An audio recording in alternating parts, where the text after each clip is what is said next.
Yang keluarga sehingga pasien dibawa keluar dari rumah sakit ini alasannya seperti apa? Alasannya begini, saya sebenarnya agak kaget juga kan, karena selama ini kan saya percaya sepenuhnya pihak gugus, pihak rumah sakit tentang kondisi anak dan fasilitas anak kan selama di karantina kan.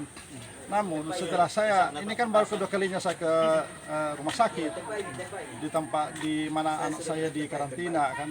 Tapi setelah sampai ke sana saya lihat wah menyedihkan juga. Yang bikin menyedihkan karena fasilitasnya rumah sakit regional itu kan dua, ada yang lama ada yang baru. Yang lama ini memang tidak berpenghuni kan. Tidak berpenghuni, maka oleh karena dia tidak berpenghuni, dia hanya satu kamar saat di situ mereka bertiga, satu kamar di sekelilingnya kosong semua kan, sudah lama tidak ditempati. Nah saya keluhan mereka ini kalau setiap malam terkadang mereka katanya ada makhluk halus kan, mencekam ya. Nah, ini kan tidak kondusif bagi anak yang konon ceritanya diponis berpenyakit sehat-sehat kan. Saya khawatir kalau dia lama bisa justru menambah penyakit baru lagi, bukan hanya penyakit fisik tapi rohani lagi kan, ketakutan apa, stres apa, apalagi anak saya ini sudah menjalani 20 hari di dalam 20 hari kan, dalam kondisi tidak ada gejala apapun. Dari ketiga anak itu tidak ada gejala, sehat mereka, dikurung di tengah-tengah gunung yang besar apa, tidak berpenghuni, malam sunyi senyap, di sekelilingnya pohon-pohon yang besar ya kan. Ketiga, yang saya bikin kaget lagi, mereka ini sudah lama tidak pernah ber-AC, sudah 3 hari lah kan, kepanasan, kipas angin tidak ada, AC tidak jalan kan. Saya bilang, loh ini orang di karantina untuk mendapatkan kenyamanan kan, untuk di mana mereka bisa tempat tenang apa, untuk bisa pulih dari apa yang diponis mereka, walaupun ya secara jujur katakan tidak ada gejala sama sekali apapun kan yang muncul dari ketiga anak ini sejak anak itu datang sekitar 40 hari yang lalu kan, tidak ada gejala sama sekali. Saya bilang, wah kalau begitu mana aku di rumah saja kan, di rumah saya semua sendiri, insya Allah semua fasilitasnya jauh beda dengan apa yang ada di sini, nyaman dari sisi rohani, nyaman dari sisi fasilitas.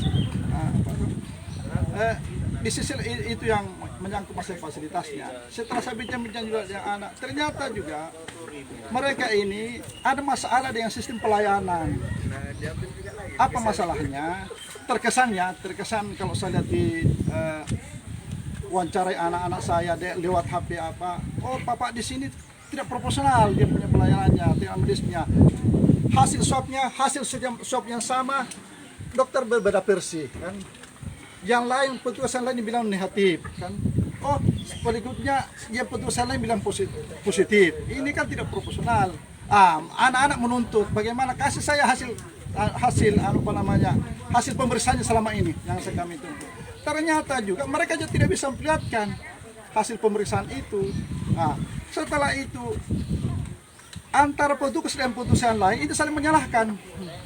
Wah muncul kata-kata bohong itu kan, ini kan tidak proporsional. Berarti sampai saat ini hasil swabnya belum dikeluarkan Pak? Sampai sekarang ini juga hasil swabnya saya belum tak persis karena tidak pernah juga.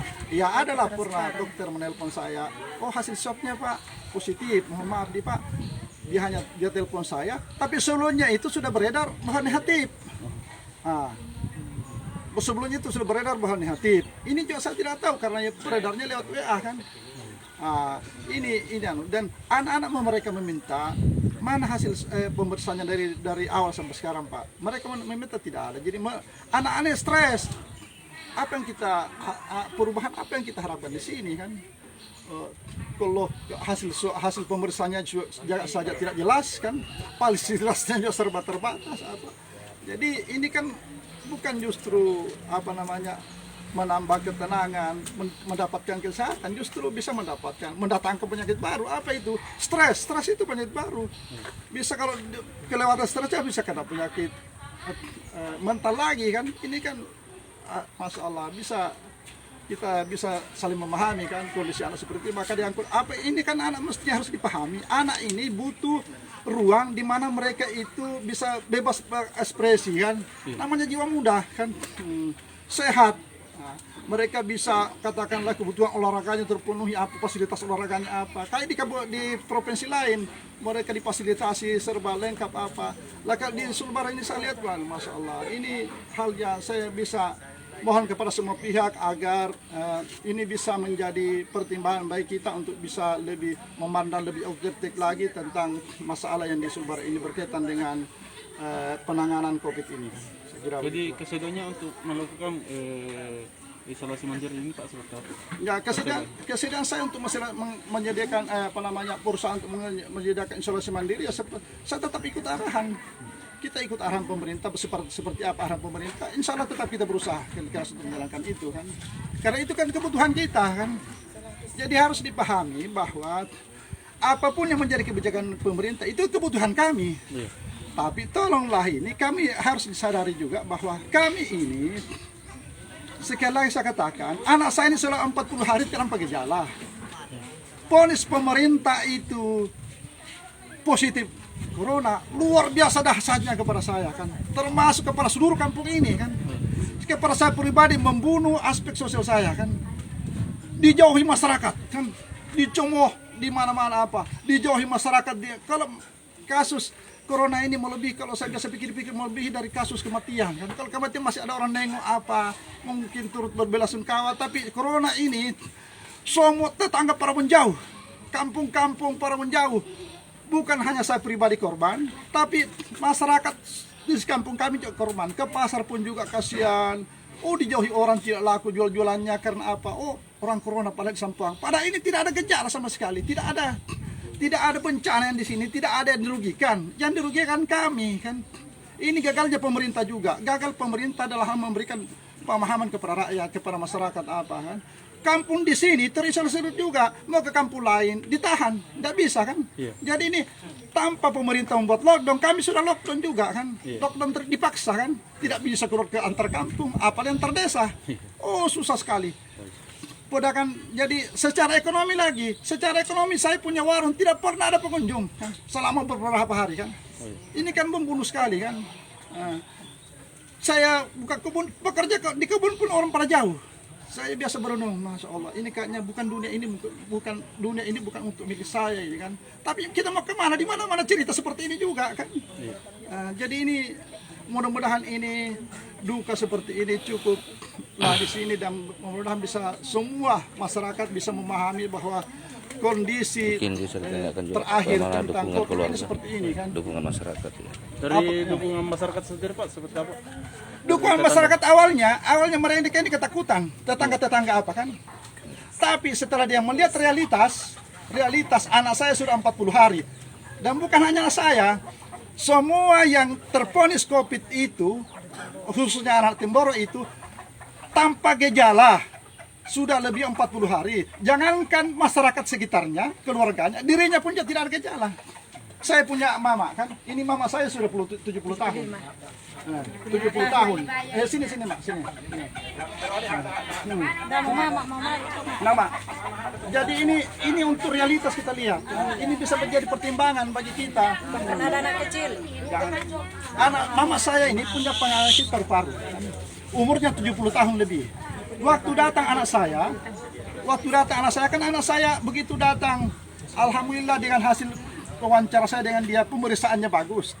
Tidak ada gejala sama sekali, berangkat dari Surabaya, lewat Bandara Surabaya, Makassar, Bandara Hasanuddin, Bandara Anu, tidak ada, kondisi badannya bagus apa kan, suhu badannya apa, tidak ada gejala sama sekali apa. Jadi kami berinteraksi seperti biasa. Karena memang belum ada vonis.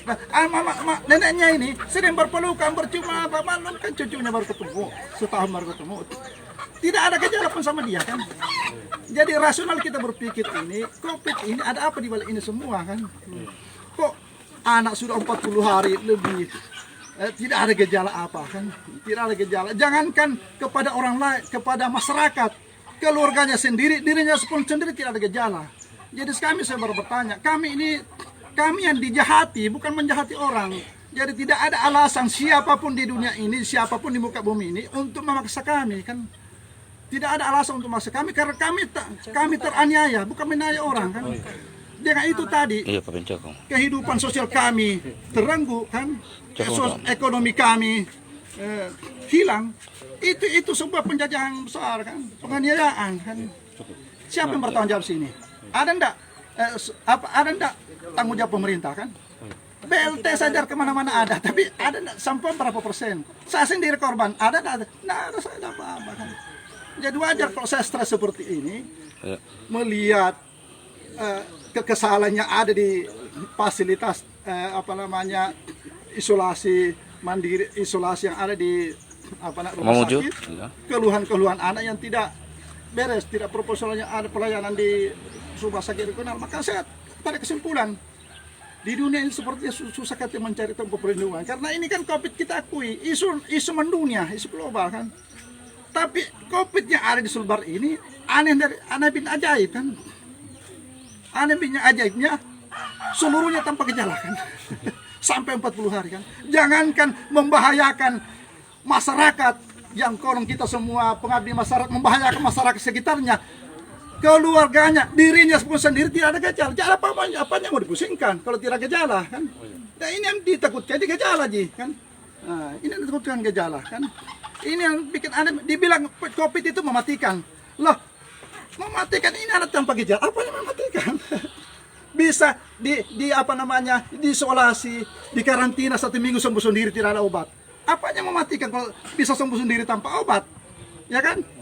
Dibilang mewabah, menyeluruh, siapa terjangkiti? Kan? Dirinya sendiri tidak ada gejala sama sekali apa kan?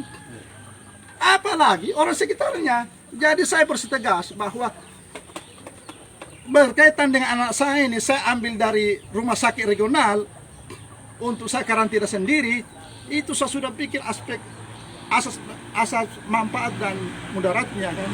Lebih besar manfaatnya kalau anak saya simpan di sini kan. Kenapa? Saya lebih fokus daripada di sana tidak terombang-ambing, tidak jelas pelayanannya kan. Lah kan kalau COVID ini tidak ada obatnya kan. Cuma nutrisi insya Allah mungkin lebih bagus saya punya nutrisi. Saya ambil dari buah kebun sendiri, alami apa, vitamin saya bisa belikan sendiri yang harganya lebih mahal ketimbang yang dikasih mereka di regional itu. Yang di regional itu cuma 1.003 biji itu vitamin C-nya itu yang sejak dulu sudah dipakai kan, dari puluhan tahun yang lalu kan.